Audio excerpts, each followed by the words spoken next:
Assalamualaikum warahmatullahi wabarakatuh. Pada kesempatan kali ini kami akan mempresentasikan hasil tugas kelompok kami.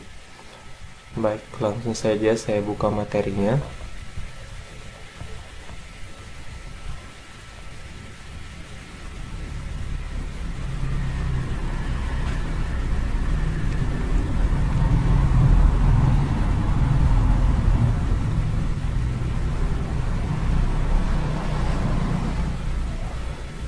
Judulnya aplikasi Automatic Inventory Register pada industri perusahaan dagang di Indonesia. Bab 1, pendahuluan. Latar belakang inventory pada suatu perusahaan berhubungan erat dengan kegiatan mengumpulkan data persediaan barang dagang keluar masuknya barang suatu perusahaan. Karena inventory begitu penting bagi perusahaan, maka keberadaan suatu sistem inventory yang berbasis teknologi informasi sangat dibutuhkan untuk mempermudah pencatatan dan pengolahan transaksi dibandingkan dengan cara manual. Tanpa adanya persediaan, para pengusaha akan dihadapkan pada resiko bahwa perusahaannya pada suatu waktu tidak dapat memenuhi keinginan pelanggan yang memerlukan atau meminta barang atau jasa. Persediaan diadakan apabila keuntungan yang diharapkan dari persediaan tersebut hendaknya lebih besar daripada biaya yang ditimbulkannya. Untuk itu, dibutuhkan suatu sistem informasi untuk mengatasi masalah ini. Sistem informasi yang dapat menginformasikan data yang ada dengan benar dan akurat. Rumusan masalah 1. Bagaimana merancang pencatat persediaan otomatis atau Automatic Inventory Registrar dengan menggunakan stack dan queue. 2. Bagaimana menerapkan pencatat persediaan otomatis atau Automatic Inventory Registrar dengan menggunakan stack dan queue agar semua pekerjaan yang ada dapat dilakukan secara efektif, akurat, dan efisien. Tujuannya merancang sistem informasi pencatat persediaan otomatis. 2. Menerapkan sistem pencatat persediaan otomatis dengan menggunakan stack agar semua pekerjaan yang ada dapat dilakukan secara efektif, akurat, dan efisien. Lanjut, manfaatnya diharapkan penelitian ini dapat memberikan manfaat dan menambah pengetahuan dengan membandingkan antara yang diperoleh di bangku kuliah dengan dunia kerja nyata. Yang kedua, menetapkan pemikiran dalam teori-teori dan mengembangkan pemikiran yang diperoleh selama belajar serta menambah bekal ilmu pengetahuan dalam menghadapi dunia kerja nyata. Lanjut, kita ke bab 2, landasan teori. Konsep dasar Python. Python merupakan bahasa pemrograman tertinggi yang bisa melakukan eksekusi jumlah instruksi multiguna secara langsung atau interpretatif dengan metode object-oriented programming dan juga menggunakan semantik dinamis untuk memberikan tingkat keterbacaan sintaks sebagai bahasa pemrograman tertinggi. Python dapat dipelajari dengan mudah karena telah dilengkapi dengan manajemen memori otomatis. Fungsi Python 1. Fungsi blok dimulai dengan def, kata kunci serta dengan nama, fungsi, dan tanda kurung. 2. Sistem parameter, masukan atau argumen dan ditempatkan di dalam tanda kurung ini. Kalian juga tentu bisa menentukan parameter ini di dalam tanda kurung. Yang ketiga, pernyataan pertama dari sebuah fungsi bisa berupa pernyataan opsional, string dokumentasi fungsi, atau docstring. Yang keempat, blok kode di dalam setiap fungsi dimulai dengan titik 2 dan indentasi.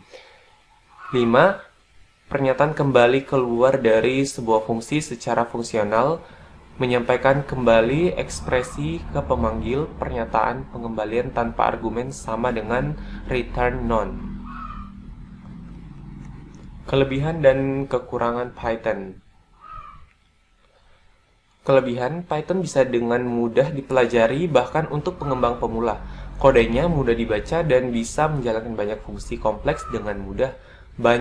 Karena banyaknya standar library. Yang kedua, pengembangan program bisa dilakukan dengan cepat dan juga menggunakan kode yang lebih sedikit. Bahkan tim kecil bisa menangani bahasa Python secara efektif. Yang ketiga, bersifat object-oriented programming. Yang keempat, mendukung multi-platform dan multi-system. Yang kelima, memungkinkan membuat program dengan skala yang penting, rumit dengan mudah. 6. Sejumlah besar library atau pustaka tersedia untuk Python. 7. Konstruksi ketika aplikasi berjalan. 8. Mempunyai sistem pengolahan memori yang otomatis garbage collection layaknya Java. Kekurangannya: 1. Terlalu lambat. 2. Python terbilang buruk dalam pembangunan platform mobile, Android, or iOS. Yang ketiga, Python bukanlah menjadi pilihan yang baik untuk tugas-tugas intensif memori. 4. Hampir mustahil untuk membuat game 3 dimensi grafis tinggi menggunakan Python. 5. Mempunyai keterbatasan dengan akses basis data. 6. Python tidak baik jika diperuntukkan dalam pekerjaan multiprosesor atau multicore. Konsep dasar Android. Nazaruddin Safaat menyatakan Android adalah sebuah sistem operasi untuk perangkat mobile berbasis Linux yang mencakup sistem operasi, middleware, dan aplikasi. Android menyediakan platform terbuka bagi para pengembang untuk mendapatkan aplikasi mereka. Akan tetapi, OS ada ini berjalan dengan memprioritaskan aplikasi inti yang dibangun sendiri tanpa melihat potensi yang cukup besar dari aplikasi pihak ketiga. Oleh karena itu, adanya keterbatasan dari aplikasi pihak ketiga untuk mendapatkan data asli ponsel berkomunikasi antar proses, serta keterbatasan distribusi aplikasi pihak ketiga untuk platform mereka. Android menaruhkan sebuah lingkungan yang berbeda untuk pengembang. Setiap aplikasi memiliki tingkatan yang sama. Android tidak membedakan antara aplikasi inti dan aplikasi pihak ketiga. Aplikasi pihak ketiga atau API yang disediakan menawarkan akses ke hardware maupun data-data ponsel sekalipun atau data sistem sendiri. Bahkan pengguna dapat menghapus aplikasi inti dan menggantikannya dengan aplikasi pihak ketiga. Android juga merupakan sistem operasi yang dikembangkan untuk perangkat mobile berbasis Linux. Pada awalnya, sistem operasi ini dikembangkan oleh Android Inc. yang kemudian dibeli oleh Google pada tahun 2005. Nah, di sini ada kelebihan Android. Kelebihannya yaitu 1. User-friendly, 2. Bersifat open source, yang ketiga merakyat, dan 4. Dukungan berbagai aplikasi. Definisi perancangan sistem. Pendekatan sistem berusaha menjelaskan sesuatu berdasarkan sudut pandang, tujuan, proses, dan struktur. Perancangan suatu sistem diawali dengan kebutuhan pengguna berdasarkan permasalahan-permasalahan yang terjadi. Menurut Verzello dan John Router, dalam buku Denny Dermawan, perancangan sistem adalah tahap setelah analisis dari siklus pengembangan sistem, pendefinisian dari kebutuhan-kebutuhan fungsional, dan persiapan untuk rancang bangun implementasi. Berdasarkan pengertian di atas, dapat kita tarik kesimpulan bahwa perancangan sistem adalah proses untuk mendesain sistem baru yang dapat menyelesaikan masalah-masalah yang diperoleh dari pemilihan alternatif sistem yang terbaik. Lanjut. Nasution mengatakan bahwa tahapan perancangan sistem. Nasution mengatakan bahwa desain atau perancangan adalah tahapan di mana dimulai analisa mengenai bentuk input, sistem rancang database, output sistem, dan skema alur kerja program. Adapun langkah-langkah yang harus dilakukan pada tahap perancangan sistem adalah sebagai berikut. Menyiapkan rancangan sistem yang terperinci analisis, bekerja sama dengan pemakai mendokumentasi rancangan sistem baru dengan alat yang dijelaskan dalam modul teknis.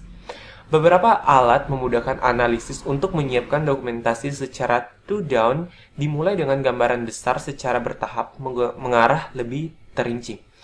B. Mengidentifikasi berbagai alternatif konfigurasi sistem. Sekarang analisis harus mengidentifikasikan konfigurasi peralatan komputer yang akan memberikan hasil terbaik bagi sistem untuk menyelesaikan pemrosesan. Identifikasi merupakan suatu proses yang berurutan, dimulai dengan identifikasi berbagai kombinasi yang dapat menyelesaikan setiap tugas. C. Mengevaluasi berbagai alternatif konfigurasi sistem analisis, bekerja sama dengan manajer, mengevaluasi berbagai alternatif Alternatif yang dipilih adalah yang paling memungkinkan. Subsistem memenuhi kriteria kinerja dengan kendala yang ada. Berdasarkan beberapa pendapat yang dikemukakan di atas, dapat ditarik kesimpulan berdasarkan hasil analisis sistem, maka dibuat suatu rancangan dalam bentuk diagram UML, sehingga rancangan sistem lebih mudah dipahami baik pengembang sistem maupun pengguna sistem. Lanjut, tahapan implementasi sistem. Menurut Murad Dina, dalam jurnal mengatakan bahwa tahap ini merupakan tahap dalam mengimplementasikan sistem yang sudah dirancang dan dilakukan pengujian secara unit agar dapat mengetahui kesalahan-kesalahan yang dapat dalam sistem dan segera dilakukan perbaikan. Sedangkan Nasution, implementasi atau pengujian adalah tahapan di mana software yang telah selesai dikembangkan dilakukan pengujian dengan metode black box agar semua komponen sistem apakah sesuai dengan analisis kebutuhan pada awal perancangan. Dan menurut Sutabri, setelah sistem dianalisis dan dirancang dengan menggunakan teknologi yang sudah diseleksi dan dipilih, maka tiba saatnya bagi sistem tersebut untuk diimplementasikan. Adapun tujuan utama dari tahap implementasi sistem ini adalah sebagai berikut. 1. Melakukan pengkajian mengenai rangkaian sistem, perangkat lunak, dan perangkat keras dalam bentuk sistem jaringan informasi terpusat agar dapat diperoleh sebuah bangunan atau arsitektur sistem informasi. Yang kedua, melakukan uji coba perangkat lunak serta berbagai pengolah data sekaligus penyaji informasi yang dibutuhkan. Yang ketiga, tahap penerapan merupakan kegiatan untuk memperoleh, mengintegrasikan sumber daya fisik dan konseptual yang menghasilkan suatu sistem yang bekerja sama, simultan, dan berkesinambungan. Lanjut, karakteristik sistem. Menurut Tata Sutardi, suatu sistem mempunyai karakteristik atau sifat tertentu, yaitu sebagai berikut. 1. Atau A, komponen sistem. Suatu sistem terdiri dari sejumlah komponen yang paling berinteraksi. B. Batasan sistem atau boundary merupakan daerah yang membatasi antara suatu sistem dengan sistem yang lainnya atau dengan lingkungan luarnya. C. Lingkungan luar sistem atau environment adalah bentuk apapun di luar batas dari ruang lingkup atau batasan yang mempengaruhi operasi sistem tersebut disebut lingkungan luar sistem. D. Penghubung sistem atau interface merupakan media yang menghubungkan sistem dengan subsistem lain. E. Masukan sistem input adalah energi yang dimasukkan ke dalam sistem disebut masukan sistem yang dapat berupa pemeliharaan, maintenance input, dan sinyal input. F. Keluaran sistem atau output adalah hasil energi yang diolah dan diklasifikasi menjadi keluaran yang berguna. G. Pengolahan sistem atau proses adalah suatu sistem dapat mempunyai suatu proses yang akan mengubah masukan menjadi keluaran. Lanjut, konsep dasar informasi. Denny Dermawan berpendapat bahwa data adalah fakta ataupun yang dapat dipergunakan sebagai input dalam menghasilkan informasi. Sedangkan menurut Sutarman, data adalah fakta dari suatu pernyataan yang berasal dari kenyataan, di mana pernyataan tersebut merupakan hasil pengukuran atau pengamatan. Data dapat berupa angka-angka, huruf, simbol khusus, atau gabungan darinya. Data dapat berbentuk nilai yang terformat, teks, citra, audio, dan video. Teks adalah sederetan huruf angka dan simbol yang kombinasinya tidak tergantung pada masing-masing item secara individual, misalnya artikel koran, majalah, dan lain-lain.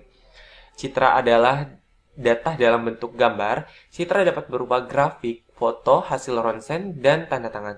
Sedangkan audio adalah data berbentuk suara, misalnya instrumen musik, suara orang, suara binatang, detak jantung, dan lain-lain. Oke, kita lanjut ke sumber data.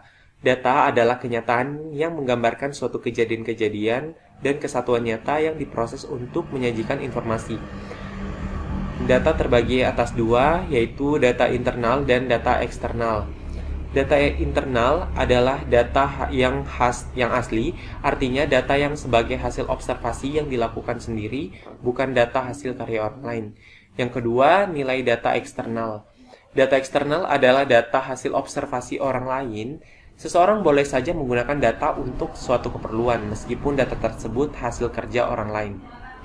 Data eksternal terdiri atas dua jenis, yaitu data eksternal primer dan sekunder.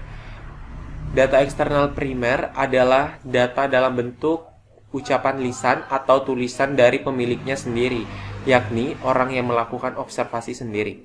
B. Data eksternal sekunder. Data eksternal sekunder adalah data yang diperoleh bukan dari orang lain yang melakukan observasi, melainkan melalui seseorang atau sejumlah orang lain. Lanjut.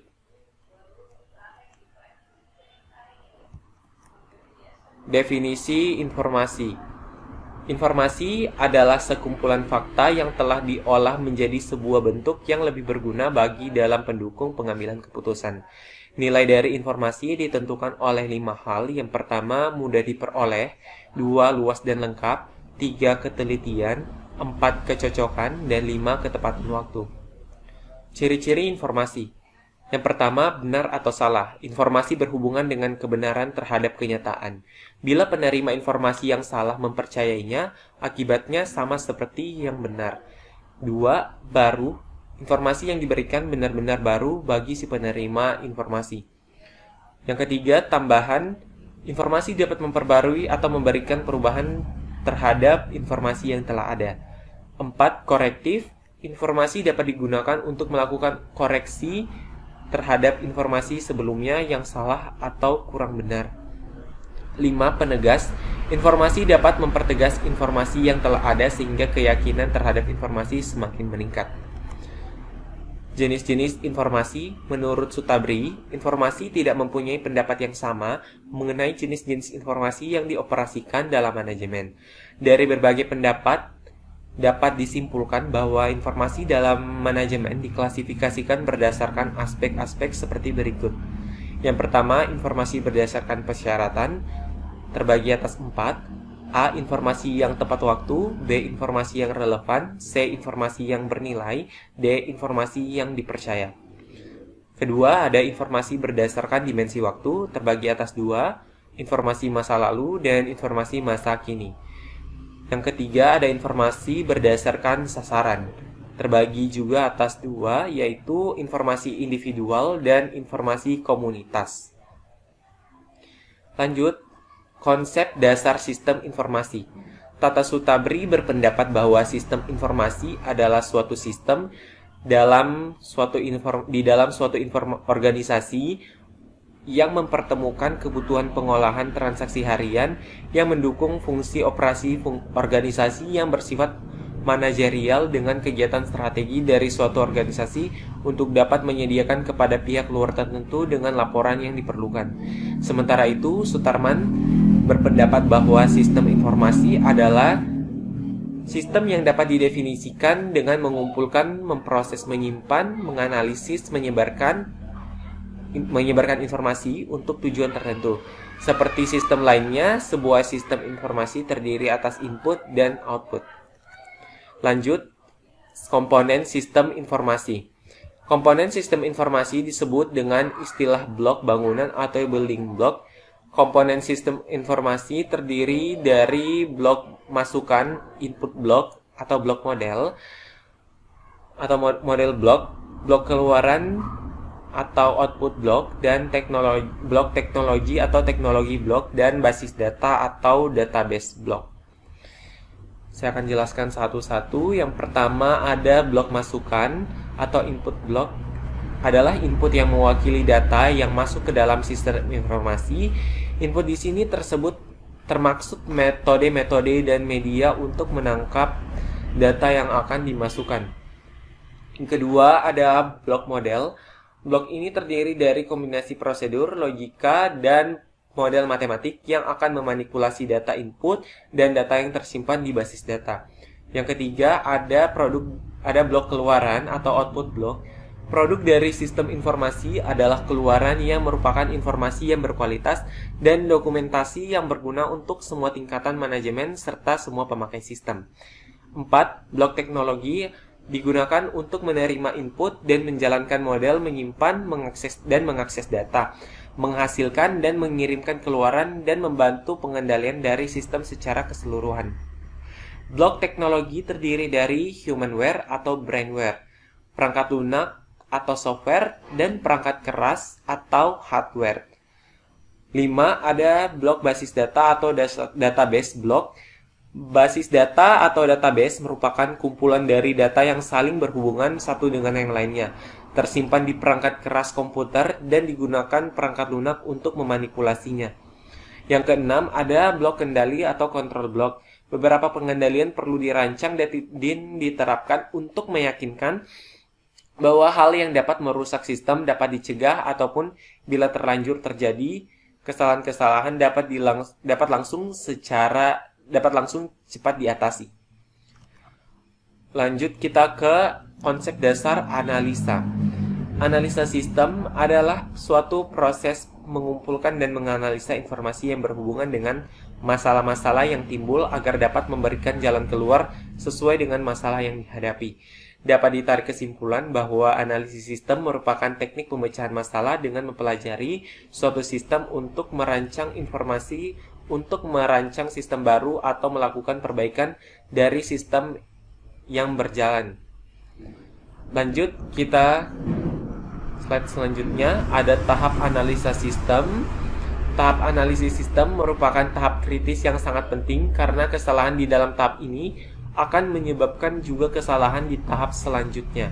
Pada analisa sistem dikenal beberapa tahap, yaitu 1. Identifikasi masalah yang ada pada sistem informasi tersebut. Yang kedua, memahami cara kerja sistem. 3. Melakukan analisa. 4. Melaporkan hasil analisa sistem. Yang kelima, tujuan analisa sistem. Lanjut, definisi persediaan. Persediaan merupakan barang-barang yang dimiliki untuk kemudian dijual atau dipergunakan untuk proses produksi dalam siklus kegiatan yang normal. Dan menurut Salangka, persediaan merupakan barang-barang yang dimiliki untuk kemudian dijual atau digunakan dalam proses produksi atau dipakai untuk keperluan non-produksi dalam siklus kegiatan yang normal.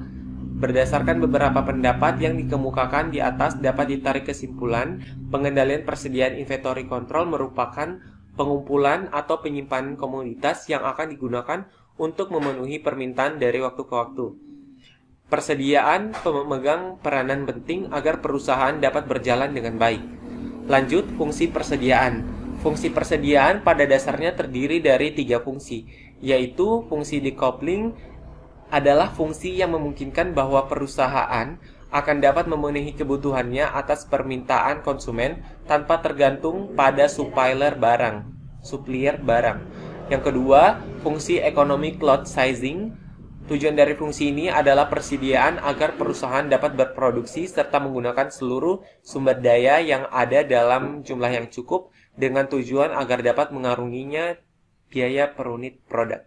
3. Ada fungsi antisipasi, adalah fungsi untuk mengatasi ketidakpastian perusahaan dalam jangka waktu yang lama. Lanjut, kita ke jenis-jenis persediaan. Persediaan yang terdapat dalam perusahaan dapat dibedakan menurut beberapa cara. Dapat dilihat berdasarkan dari fungsinya dan dapat dilihat dari jenis posisi barang dalam urutan pengerjaan produk menurut fungsinya. Persediaan dibagi menjadi 3, yaitu 1. Batch stock atau lot inventory adalah persediaan yang diadakan karena memiliki atau membuat barang dalam jumlah yang lebih besar. Yang kedua, ada flood stock adalah persediaan yang diadakan untuk melengkapi fluktuasi permintaan konsumen yang tidak dapat diramalkan. Yang ketiga, anticipation stock adalah persediaan yang diadakan untuk menghadapi fluktuasi permintaan yang dapat diramalkan berdasarkan pola konsumen yang terdapat dalam 1 tahun untuk menghadapi penggunaan atau penjualan yang meningkat.